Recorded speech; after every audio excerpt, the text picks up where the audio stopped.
नमस्कार दोस्तों, स्वागत है आप सबका भद्रा आईएएस एकेडमी में। आज का डेट है 12 जून 2022 एंड डेली करंट अफेयर्स के हमारे सोर्सेज होने वाले हैं असम ट्रिब्यून और डिफरेंट अदर नेशनल डेलीज़ को हम लोग फोकस करेंगे, जिसका पीडीएफ लिंक नीचे डिस्क्रिप्शन सेशन के एक लिंक डाल दिया जाएगा, वहाँ पे आप डाउनलोड भी कर सकते हैं डायरेक्टली, राइट। अगर आप एडमिशन्स लेना चाहते हैं भद्रा आईएएस एकेडमी में तो आप इन नंबर्स पर कॉन्टैक्ट कर सकते हैं या फिर आप हमारे वेबसाइट www.bhadraiasacademy.in में भी लॉग इन कर सकते हैं। चलिए, सबसे पहला यहाँ पे न्यूज़ असम ट्रिब्यून से लिया गया है। जीआई टैग तेजपुर लीची के बारे में ना एक कंसाइनमेंट भेजा गया है तेजपुर लीची का लंदन में, इसीलिए इस बेसिकली टॉपिक को कवर किया जा रहा है, राइट। और इसके बारे में ट्वीट भी किया था हमारे मुख्यमंत्री जी, दैट इज़ हमारे सीएम जी ने, तो इसीलिए इस काफ़ी ज़्यादा न्यूज़ में आ गया है। अ बिट टू बूस्ट लीची production in Assam. Now undoubtedly अगर कोई भी प्रोडक्ट को जीआई टैग मिलता है, जीआई टैग मतलब समझ रहे हो, geographical indication tag. GI tag का मतलब होता है, मैं आपको और भी एक सरल तरीके से समझाता हूँ। फॉर एग्जाम्पल दार्जिलिंग टी है ना, हमारे देश का सबसे पहला जीआई टैग उसी को मिला हुआ है। दार्जिलिंग कहाँ है? वेस्ट बंगाल में, राइट।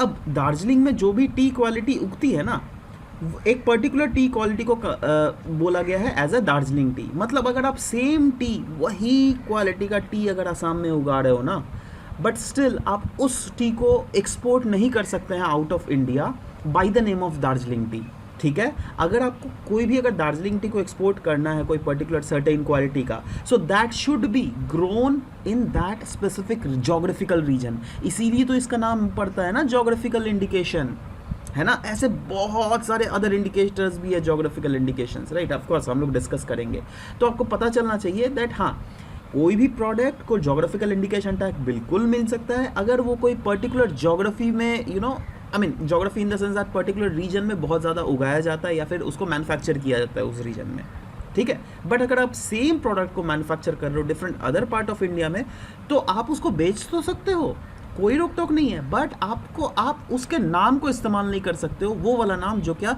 सरकार के द्वारा रिकॉग्नाइज किया गया है in the form of geographical indication. Clear है ना। तो वैसे ही अगर तेजपुर लीची को जोग्राफिकल इंडिकेशन टैग मिला हुआ है, इसका मतलब क्या, दैट वो लीची जिसको तेजपुर लीची हम लोग बोलेंगे, that should be grown in Tezpur only, ठीक है। तो ऑफ कोर्स अगर इस टाइप के कंसाइनमेंट्स या फिर इस टाइप के प्रोडक्ट्स को आप आउट ऑफ इंडिया भेज रहे हो, तो कहीं ना कहीं आउट ऑफ इंडिया में भी इस प्रोडक्ट का रेपुटेशन बढ़ेगा, है ना। फ्यूचर में इसकी डिमांड बढ़ेगी, इसकी अगर डिमांड फ्यूचर में बढ़ेगी तो ऑब्वियस सा बात है लीची का प्रोडक्शन भी उस रीजन में बढ़ेगा।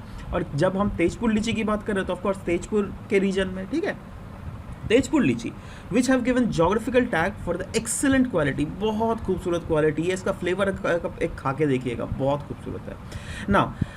ऐसा कहा जा रहा है दैट इस एक्टिविटी में कौन अपने आप को इंक्लूडेड करते हैं, मेनली फार्मर्स, राइट। तो और वो फार्मर्स यूजुअली ज़्यादातर स्मॉल एंड मार्जिनल फार्मर्स होते हैं। तो अगर एक्सपोर्ट बढ़ेगा, अगर इस प्रोडक्ट का डिमांड ज़्यादा से ज़्यादा आएगा, अगर इसमें ज़्यादा से ज़्यादा प्रोडक्शंस बढ़ेगी, सो ऑब्वियस सा बात है दैट वैसे small farmers and marginal farmers जो क्या इस प्रोडक्ट के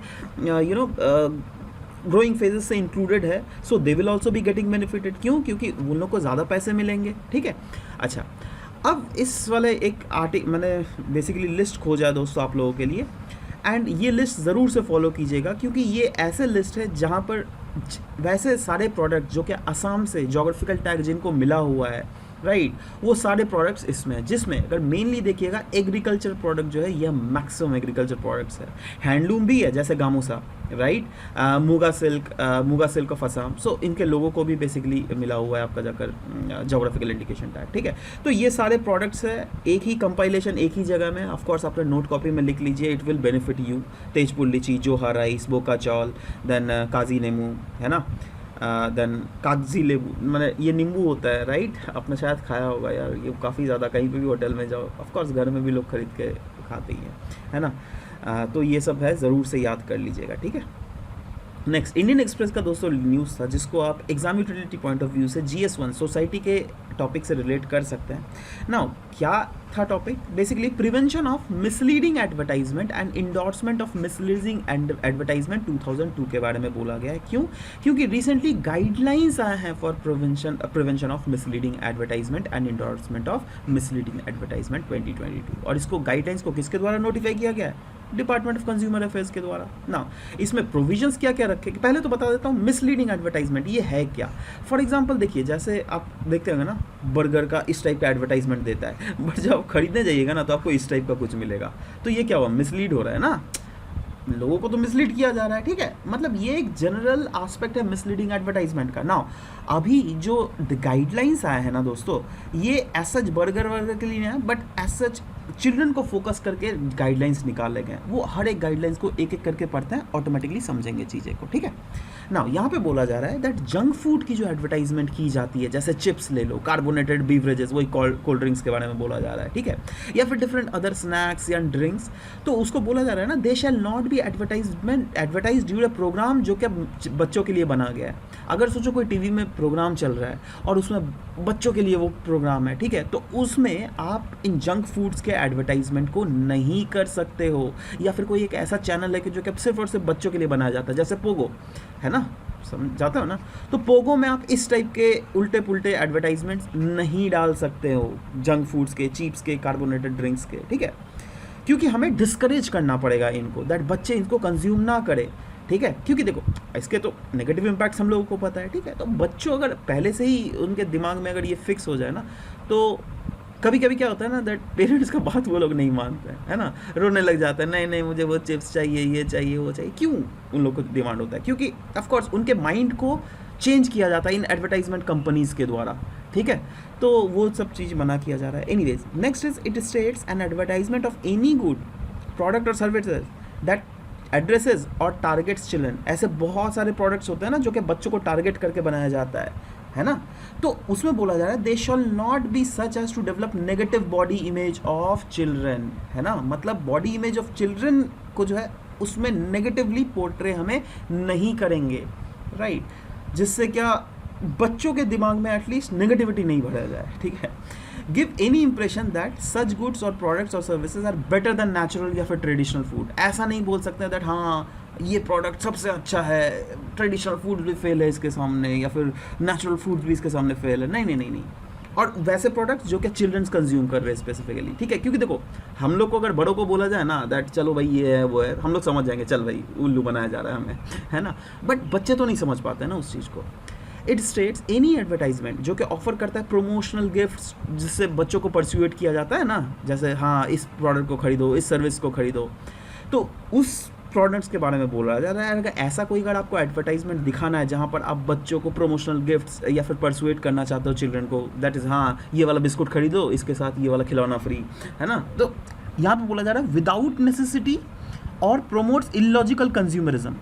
इस चीज़ को डिस्करेज करने की बात की गई है, ध्यान देना, मतलब इस टाइप के प्रोडक्ट को अगर बच्चों को ललचा कर बेचने वाला प्रोडक्ट को, उस टाइप के कंज्यूमरिज्म को डिस्करेज करने की यहाँ पे बात बोली जा रही है, इसको बैन नहीं करने की बात बोली गई है, ये ध्यान ज़रूर रखना, ठीक है, क्योंकि डिस्करेज करना उसमें रेगुलेशन रिस्पेक्टिवली थोड़ा होता है, बट बैन अगर ब्लैंकेट बैन अगर सरकार ने बोल दिया ना, मतलब उस टाइप के एडवर्टाइजमेंट आप दिखा ही नहीं सकते हो।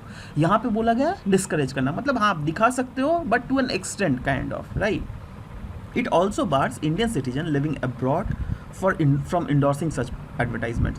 जैसे अब देखो Priyanka Chopra, right, she is living out of India, right, but still if she endorses any products जो कि of course is bad for the Indian professional per se, तो उस टाइप के प्रोडक्ट्स को भी बोला जा रहा है इस टाइप के सेलिब्रिटीज़ को दैट आप उस टाइप के चीज़ों को इंडोर्स मत कीजिए।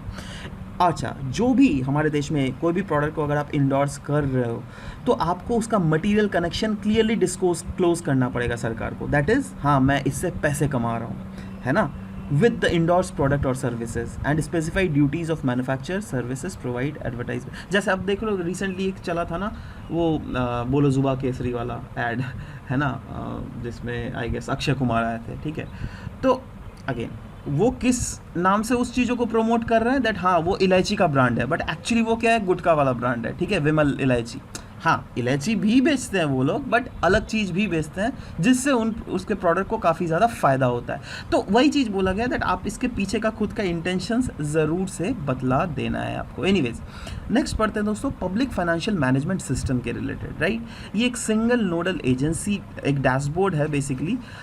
उसको रिसेंटली लॉन्च किया गया यूनियन मिनिस्ट्री ऑफ फाइनेंस के द्वारा, है ना। और ये डैशबोर्ड कहाँ का है? पब्लिक फाइनेंशियल मैनेजमेंट सिस्टम का। तो चलो पहले तो इस डैशबोर्ड के बारे में चर्चा करते हैं, that is single nodal agency dashboard. अब देखो ये क्या है ना, इसको वैसे अगर मेजर रिफॉर्म अगर देख लीजिएगा 2021 में लाया गया था, जिसके अंदर यह बोला गया था दैट सेंट्रली स्पॉन्सर्ड स्कीम्स होता है ना, देखो एक होता है सेंटर सेक्टर स्कीम, एक होता है centrally sponsored scheme. Centrally sponsored scheme वैसे स्कीम्स होता है जहाँ पे सेंटर कुछ पैसे देते हैं, स्टेट कुछ पैसे देते हैं, ठीक है। तो वही चीज़ बोला जा रहा है, ऐसे सेंट्रली स्पॉन्सर्ड स्कीम को जो है ना, अगर उसके रिलेटेड पैसे कोई भी रिलीज़ किया जा रहा है, डिसबर्स किया जा रहा है या फिर मॉनिटर किया जा रहा है अभी तक, ठीक है, सॉरी किया जाएगा, माफ़ करना, थ्रू दिस एसएनए डैशबोर्ड। इसीलिए इस एसएनए डैशबोर्ड का लॉन्च किया गया था ना, जिसको कहते हैं हम लोग single nodal agency dashboard, right. जिसके थ्रू सरकार कितना पैसा कब डाल रही है, केंद्रीय सरकार, राज्य सरकार दैट इज स्टेट गवर्नमेंट कितने पैसे कब डाल रही है, उन सब का डेटा प्रॉपरली एक जगह में होगी, ठीक है। Under this system each state is required to identify और डेजिग्नेट एन एसएनए। जी हाँ, हर एक स्टेट को, whether that is Assam, Bihar, Kerala, कुछ भी है ना, तो हर एक स्टेट को एक डेजिग्नेट करना पड़ेगा एक सिस्टम नोडल एजेंसी के रिलेटेड, ठीक है, फॉर एवरी स्कीम, हर स्कीम के लिए। All funds of that state in particular scheme are now certified in this bank account and all expenses by all the implementing agencies involved are affected from this account। अब ये account अगर आ जाएगा तो उस account से clearly जो भी bank जुड़ा हुआ है वो क्लियर जुड़ जाएगा। मतलब हर एक फंड ऑफ दैट स्टेट जो है वो प्रॉपरली मॉनिटर यहाँ पर किया जा सकता है, दैट कितना अमाउंट बैंक में क्रेडिट हुआ, कितना वहाँ पर एक्सपेंस हो रहा है, कितना समय कहाँ पर क्या क्या चीज़ें निकाला जा रहा है, किस एक्टिविटीज़ के कारण के लिए निकाला जा रहा है, राइट। सिग्निफिकेंस अगर एसएनए मॉडल का देख लीजिएगा तो undoubtedly it ensures timely allocation of funds. दूसरा है brought in greater efficiency in CSS fund utilization, और साथ ही साथ tracking of funds has become easier. यही चीज़ तो हम लोगों ने अभी तक डिस्कस किया, तो फिर से चलो कोई बात नहीं ना। सवाल हो जाता है इसके बारे में भी थोड़ा डिस्कस कर लेते हैं दोस्तों। देखो हम लोगों ने अभी सिंगल नोडल एजेंसी के बारे में डिस्कस किया। अब ये डैशबोर्ड जो है सिंगल नोडल एजेंसी वाला डैशबोर्ड, ये किस प्लेटफॉर्म का है? PFMS, that is public financial management system. अब पब्लिक फाइनेंशियल मैनेजमेंट सिस्टम क्या है? ऑफ कोर्स इसको पहले जो है ना हम लोग central plan scheme monitoring system के नाम से जानते हैं। ये एक web based online software application है जिसको डेवलप और इम्प्लीमेंट किया गया था office of controller general of accounts, ministry of finance के अंदर, जिसका मेन ऑब्जेक्टिव क्या है? फैसिलिटेट करना a sound public financial management system. क्योंकि अभी तक अगर देख लीजिएगा, पास्ट में आप लोगों ने शायद सुना होगा बहुत ज़्यादा करप्शन होता था, राइट। बट रीसेंट फेज़ में जब से डिजिटल इंडिया को प्रमोट किया गया हमारे देश में, तब से करप्शन बहुत नीचे चला गया है, राइट। तो वही इसका ऑब्जेक्टिव भी है, दैट इज़ इस मेन एम है that public financial management system को कैसे स्ट्रेंथन करना, राइट। और कवरेज क्या है? At present the ambit of this coverage includes central sector and centrally sponsored schemes as well as other expenditures including financial commission grant. But यहाँ पर तो centrally basically sponsored schemes के लिए ही focus किया गया है, ठीक है। Next, state food safety index, the Hindu से ये न्यूज़ लिया गया था। Food safety and standard authority of India, that is FSSAI, इसने अपना स्टेट फूड सेफ्टी इंडेक्स को रिलीज़ किया है। किस ओकेजन में? World food safety day, that is June जो 7 को हम लोगों ने सेलिब्रेट किया था। तो उसी के न्यूज़ छूट गया था, तो उसको हम लोग अभी इसके क्लास में कवर कर लेते हैं। Exam utility point of view से GS3 food security related issues से आप बिल्कुल इसको रिलेट कर सकते हैं ना। इस इंडेक्स को ऑफकोर्स जब FSSAI ने रिलीज़ किया तो ऑफकोर्स डेवलप भी इसको किया जाता है FSSAI के द्वारा, ठीक है। और इसका मेजर एम क्या है? ये मेजर करती है the performance of state on 5 significant parameters of food safety, right ना। पैरामीटर्स क्या क्या है वो देखो, पैरामीटर्स है human resource and institutional data, compliance, food testing infrastructure and surveillance, training and capacity building और कंज्यूमर एनवायरनमेंट, ठीक है। ये कुछ ऐसे पैरामीटर्स हैं जिसके आधार पर अल्टीमेटली ये स्टेट फूड सेफ्टी इंडेक्स निकाला जाता है। मैं बोलूँगा इसको याद करने की ऐसा ज़रूरत तो नहीं है, बट हाँ एटलीस्ट 2-3 बार जब भी पढ़िएगा ना फ्यूचर में भी, कभी तो पढ़िएगा ना जी, इसको लिख कर तो रखिएगा ही ना अपने कॉपी में, तो पढ़िएगा तो ऑब्वियसली दिमाग में घुस जाता है, टेंशन मत लीजिए। Now the index will help in providing safe and nutritious foods to our citizens. जी हाँ, इस इंडेक्स से ये हेल्प मिलेगा दैट सिटीजन्स को जो सेफ और न्यूट्रिशियस फूड आराम से कंजम्पशन के लिए अवेलेबल होगा। परफॉर्मेंस ऑफ वेरियस स्टेट्स का परफॉर्मेंस अगर देख लीजिएगा, तमिलनाडु ने टॉप किया है स्टेट फूड सेफ्टी इंडेक्स में। उसके बाद आता है नंबर गुजरात का, उसके बाद आता है महाराष्ट्र का। स्मॉलर स्टेट में अगर देख लीजिएगा तो गोवा सबसे टॉप में है, उसके बाद आता है मणिपुर, सिक्किम। अच्छा, यूटीज़ में अगर देख लीजिएगा तो जम्मू कश्मीर, दिल्ली, चंडीगढ़, इन्होंने of course as usual first, second और थर्ड रैंक सिक्योर किया है इस रैंक इंडेक्स में। Now what is world food safety day? World health organisation और food and agriculture organisation United Nations का, उन्होंने जॉइंटली फैसिलिटेट किया है the observance of world food safety day, of course member state के collaborations के साथ। वैसे 2019 में ये पहले बार सेलिब्रेट किया गया था वर्ल्ड फूड सेफ्टी डे, जिसका मेन ऑब्जेक्टिव यही था दैट कैसे दुनिया में फूड सेफ्टी को हम लोग प्रमोट कर सकते हैं, इसके लिए देशों के साथ मिलकर कैसे स्ट्रेंथन करना है commitment regarding food safety, right. और 2019 में जो है ना दोस्तों, तब अदिस अबावा कॉन्फ्रेंस और जेनेवा फोरम भी कंडक्ट किया गया था under the umbrella of the future of food safety, right. तो उसमें इस ऑब्जेक्टिव को प्रॉपरली आउटलाइन किया गया था। 2022 का जो ये सेलिब्रेट किया गया था वर्ल्ड फूड सेफ्टी डे, उसका थीम क्या था? उसका थीम था safer food better health. Next the Hindu से लिया गया GS3 कंजर्वेशन रिलेटेड इश्यूज से आप इसको आराम से रिलेट कर सकते हैं। Commission for air quality management के बारे में बात की जा रही है ना, क्यों न्यूज़ में थी? क्योंकि commission of air quality management that is CAQM, इन्होंने इशू किया था डायरेक्शंस जिसके थ्रू ये दिल्ली NCR वाले आजू बाजू रीजन में जो है ना, वहाँ पे बोला जा रहा था कि 2023 तक, दैट इज़ 1 जनवरी 2023 तक आप जो है ना कोल का usages industrial purposes, domestic purposes या फिर कोई भी मिसलिनियस एप्लीकेशंस के लिए इंटायरली दिल्ली NCR रीजन में बंद कर दीजिए ना। ध्यान दीजिएगा, ये जो commission of agriculture quality management है, इन्होंने इश्यूज़ किया था डायरेक्शंस दैट हाँ इसको कर देना चाहिए, है ना। अब ये लागू होगा क्या नहीं एग्जैक्टली वो बात की बात है, ठीक है। चलो ना, सवाल होता है दैट नीट क्या है? ऑफ कोर्स नीट तो सभी को ही जानते हैं दैट इसके कारण ग्रीन हाउस गैस एमिशन हो रहा है, जो कि ऑफ कोर्स दिल्ली NCR अगर स्पेसिफिकली रीजन देख लीजिएगा, उस रीजन के लिए बहुत ज़्यादा खतरा है। क्योंकि अगेन दुनिया में भी अगर देखोगे ना, one of the few of the most polluted cities, तो उसमें दिल्ली का नंबर सबसे पहले में ही आता है, ठीक है। So it will help save 1.7 million tons of coal annually. It will also help reduce pollutants जैसे पार्टिकुलेट मैटर ले लो, nitrogen oxide, carbon dioxide, CO, carbon monoxide, ये सब चीज़ें बहुत हद तक घट सकती है ना। घटेगी या नहीं वो बात की बात है, ठीक है। Again commission for air quality management, पहले इसको फॉर्म किया गया था बाई एन ऑर्डिनेंस, कब? अक्टूबर 2020 को। अंशवाइल EPCA that is environmental pollution prevention and control authority, उसको डिसॉल्व किया गया था। उसके बाद इस कमीशन को मेक आउट किया गया, जो कि एक स्टैट्यूटरी अथॉरिटी भी है जिसको, right. Commission will supersede bodies such as central and state pollution control board, किसका? दिल्ली, पंजाब, हरियाणा, यूपी और राजस्थान के रीजन का, क्योंकि ये जो है ना commission of air quality management, ये भी इसी रीजन के एयर क्वालिटी को कंसर्न करती है। इनफैक्ट ये बोला गया 2021 में पार्लियामेंट ने अप्रूव किया था commission of air quality management को in national capital region and adjoining areas bill में भी।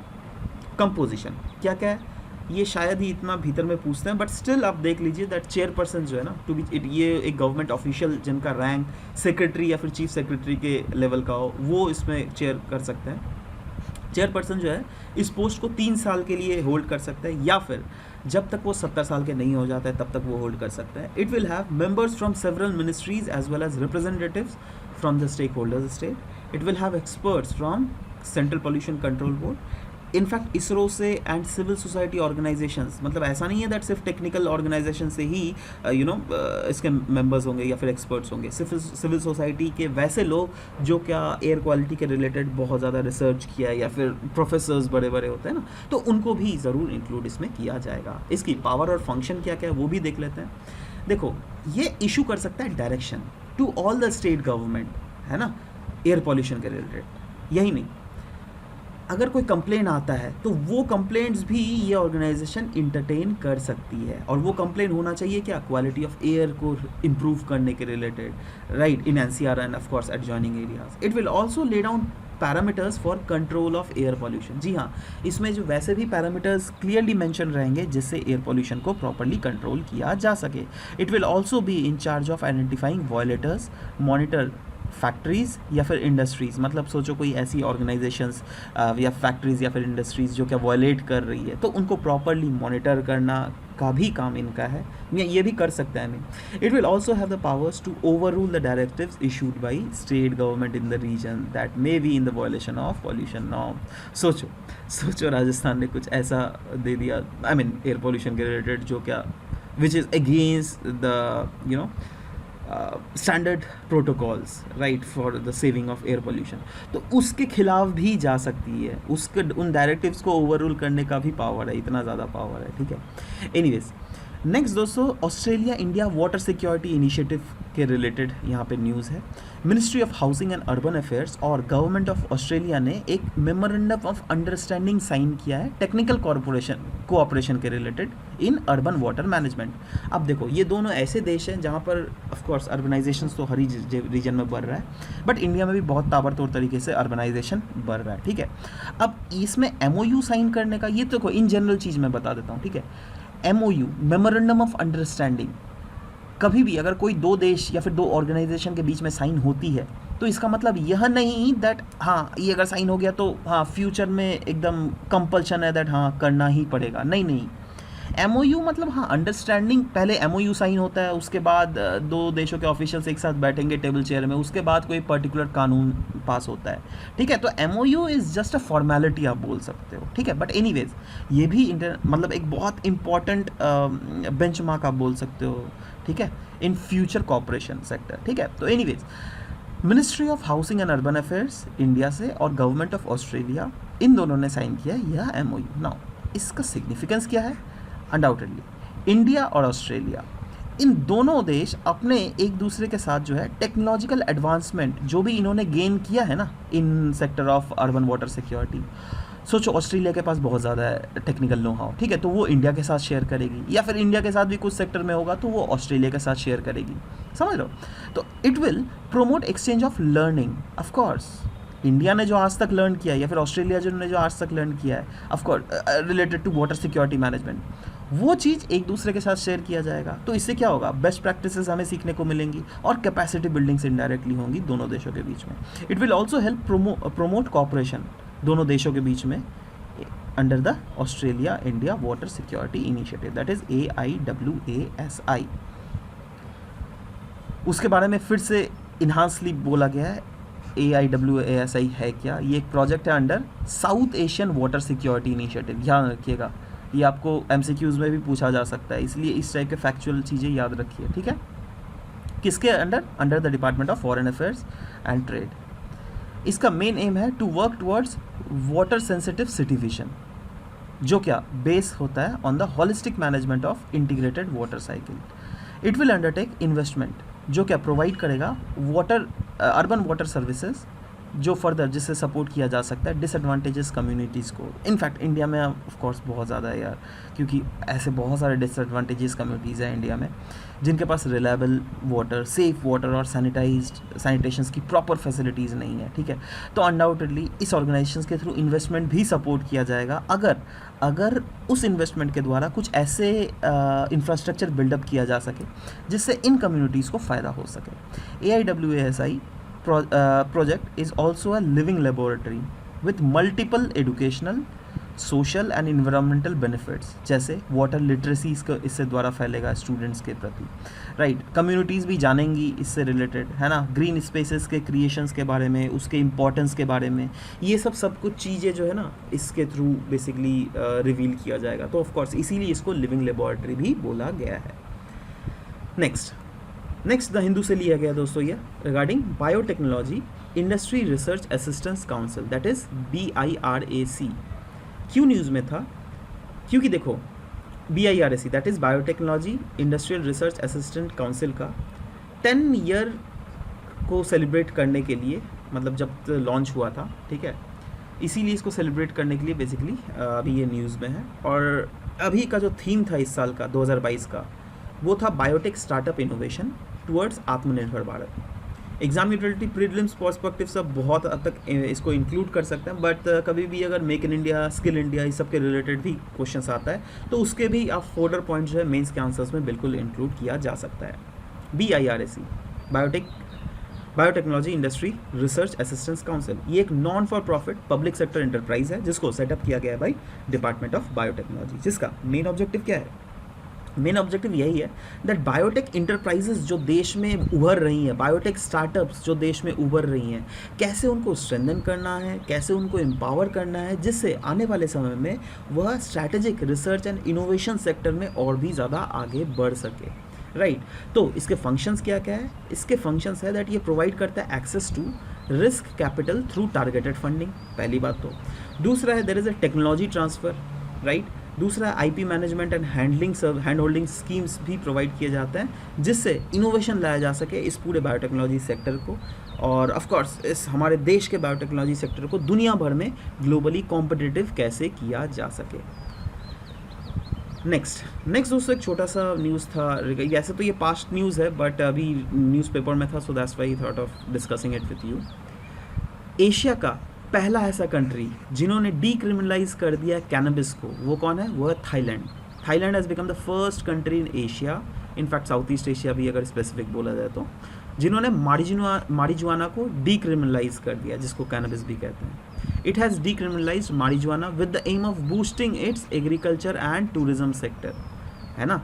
इसीलिए मैं कहीं पर आर्टिकल में पढ़ रहा था, पता है क्या होता है ना वहाँ पर, दैट इंडिया से बहुत सारे फूड व्लॉगर्स जो है वो थाईलैंड की तरफ जा रहे हैं, ऐसा मैंने कहीं पर आर्टिकल पढ़ा था।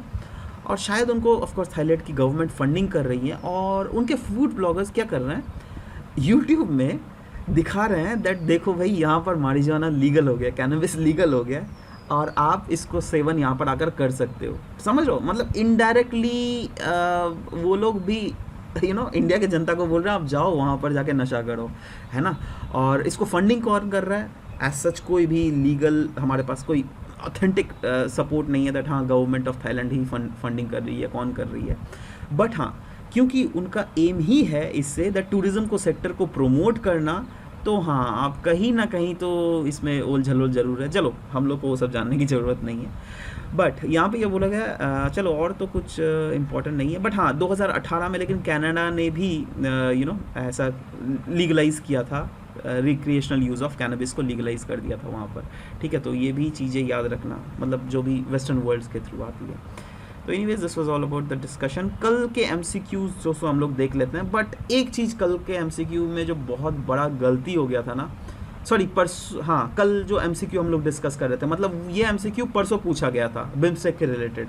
आप ध्यान दीजिएगा दोस्तों, जब हम लोगों ने बिम्स्टेक वाला चीज़ पढ़ाया था ना, उसमें हम लोगों ने प्रॉपर डायग्रामेटिकली रिप्रेजेंटेशन करके बोल दिया था दैट इसमें 7 ऐसे कंट्रीज़ है जिसमें इंडिया, श्रीलंका, नेपाल, भूटान, बांग्लादेश, म्यांमार और थाईलैंड आती है, ठीक है। अफगानिस्तान, पाकिस्तान का इसका कोई रोल ही नहीं है ना। और जब मैं आपको एक्सप्लेन कर रहा था उसमें मैंने आपको क्लियरली बोला था पाकिस्तान और अफगानिस्तान का रोल नहीं है।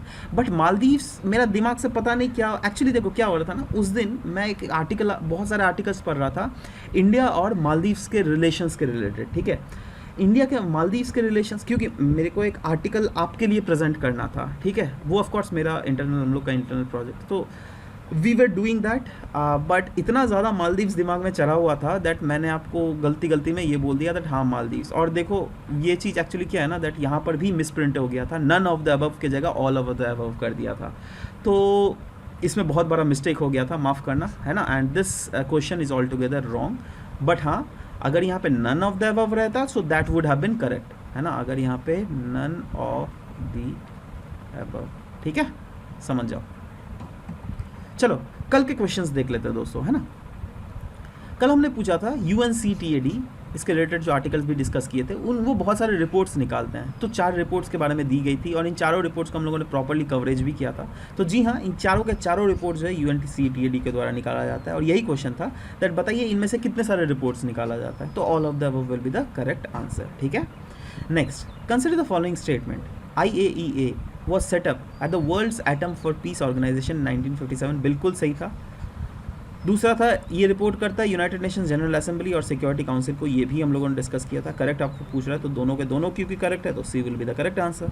Next, Narmada river flows to the west while most other peninsular rivers flows to the east, why? Now यहाँ पे कुछ आप लोग कन्फ्यूजन हो सकता है, क्योंकि देखो ये 2013 को क्वेश्चन आ चुका है, ठीक है, और तब भी बच्चों के रिलेटेड ये बहुत ज़्यादा कन्फ्यूजिंग वाला क्वेश्चन था, ठीक है, वो सोच रहे थे कौन सा सही होगा। एनीवेज 3 ऑप्शंस दिए गए थे। पहला तो था it occupies a linear rift valley, दूसरा है it flows between the Vindhyas and Satpuras, next is the land slope to the west from central India, ठीक है। ध्यान देखना, अब यहाँ पर कहाँ पर बच्चे गलती कर देंगे, कहाँ पर कन्फ्यूजन होगा, उसको पहले ध्यान से देखो। पहली बात तो मैं थर्ड नंबर स्टेटमेंट में आना चाहता हूँ।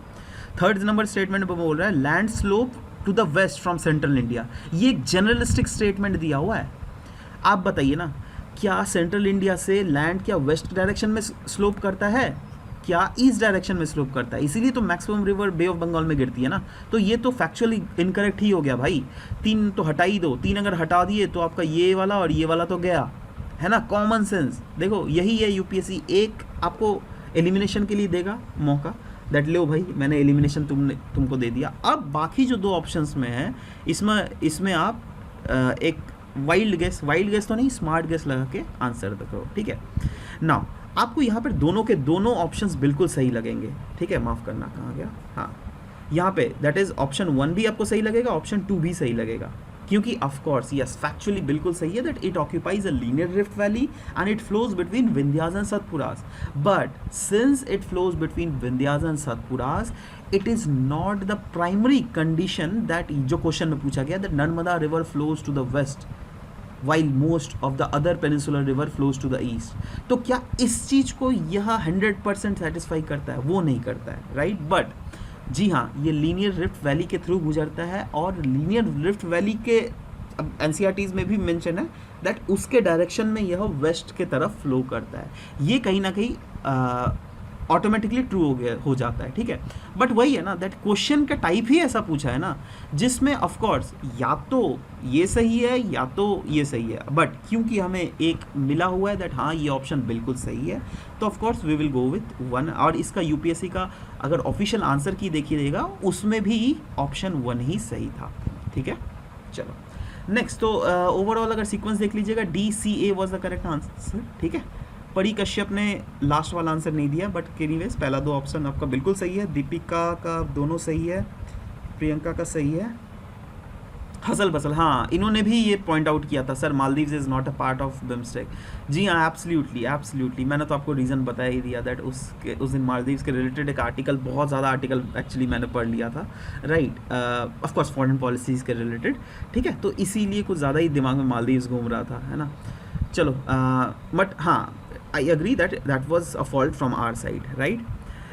Next DCB, okay नहीं DCA होगा, वेदर स्टेशन। अच्छा मैंने एक क्वेश्चन पूछा था ना, Kalpana and other D series satellites, जी हाँ वैसे ही प्रियंका चामुक ने भी वही आंसर दिया, कल्पना ट्रायल्स। अच्छा ठीक है। अच्छा और एक क्वेश्चन मैंने पूछा था, जी हाँ, दैट ये रिवर इंटरलिंकिंग जो करते हैं, जैसे ये 2 रिवर है, ठीक है, रिवर 1 है ना, रिवर 2, तो इंटरलिंकिंग का क्या इम्प्लीकेशंस होता है? जब भी मैं इम्प्लीकेशंस बोलूँ तो एक पॉजिटिव इम्प्लीकेशन होता है, एक नेगेटिव इम्प्लीकेशन होता है। पॉजिटिव इम्प्लीकेशन तो यहाँ पे नहीं पूछा गया था, नेगेटिव मतलब नेगेटिवली कैसे इम्पैक्ट करता है वो इन्वायरमेंट को, वो कॉन्सिक्वेंसेस पूछे गए थे। तो इन्होंने क्लियरली लिखा है it may obstruct the ecology, yes may, बिल्कुल ये ज़रूरी नहीं है दैट हाँ लीवर का इकोलॉजी को बर्बाद करेगा ही, है ना, बट हाँ ये कर सकता है, there is high probability, right. तो absolutely wild life and nature will be displaced to an greater extent, absolutely true. Socio economic impact like displacement of people from the residential areas, yes absolutely.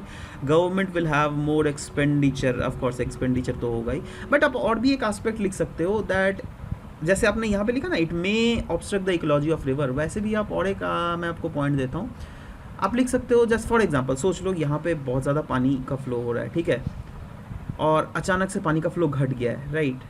तो ऐसा भी हो सकता है ना that ये जो यहाँ से इस रीजन से जो इवापोरेट हो रहा था ना पानी, वो उसका रेट बहुत घट जाएगा। उसका अगर घट जाएगा तो इस रीजन के ऊपर जो क्लाउड फॉर्मेशंस होता था उसका रेट घट सकता है। उसके कारण वहाँ पर जो बारिश रेनफॉल पैटर्न है वो भी इम्पैक्ट हो सकती है। लेकिन ठीक है, तो ये सब भी है जो कि आप ऑफ कोर्स लिख सकते हो। अच्छा, मैडी एक्का ने भी लिखा है environmental impact loss of irrigable land for linking project. देखो मैडी, आप देखिए क्या है ना, दैट अगर दो रिवर को इंटरलिंक किया जाता है ना, तो यूजुअली इसलिए इंटरलिंक किया जाता है जिससे बीच वाला रीजन जहाँ पर पानी का स्कार्सिटी हो वहाँ पर पानी को फुलफिल किया जा सके, राइट। तो लॉस ऑफ इरिगेबल लैंड, हाँ आप लिख सकते हो, राइट, बट ये वैसे प्रोजेक्ट के लिए है ना which does not have this intention, right, जिससे बीच वाले जैसे बुंदेलखंड रीजन में है ना केन बेतवा लिंक को प्रमोट किया जा रहा है ना, किया जाएगा ना। तो क्यों किया जा रहा है? क्योंकि नीचे बीच वाला जो है ना बुंदेलखंड रीजन आ जाता है, और आपको बुंदेलखंड बागेलखंड रीजन एक ऐसे रीजन्स है जहाँ पर पानी की बहुत ज़्यादा कमी है, ठीक है। तो इसीलिए केन बेतवा को लिंक किया जा रहा है जिससे एक्सेस पानी एक रिवर का दूसरे रिवर में पहुँचाया जा सके। समझ रहे हो बात? तो ये सब चीज़ है। एनीवेज चलो, अच्छा ही लिखा है आप लोगों ने, कॉपरेट तो कर ही रहे हो, वेरी गुड।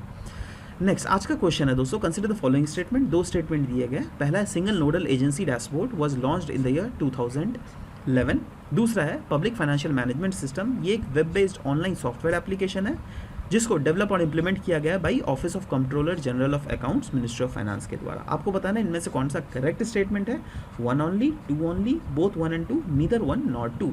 दूसरा है कंसिडर द फॉलोइंग स्टेटमेंट। दो स्टेटमेंट दिए हुए हैं। पहला है Australia India water security initiative, ये एक प्रोजेक्ट है under South Asia water security initiative, that is सवासी के अंडर। इसका मेन एम है that it works towards water sensitive city vision. आपको बताना है which of the above statement is are correct. 1 only, 2 only, both 1 and 2, neither 1 not 2। Next question है recently which country has become the first country in Asia. देखिए first country in Asia में बोला है, ठीक है, जिन्होंने डिक्रिमिनलाइज किया cannabis को। बांग्लादेश, सिंगापुर, वियतनाम या फिर थाईलैंड। आप नीचे कमेंट सेक्शन में जरूर से लिखिएगा। And this was all about the discussion for today's class. We will be meeting in next session. Till then bye bye, take care, thank you.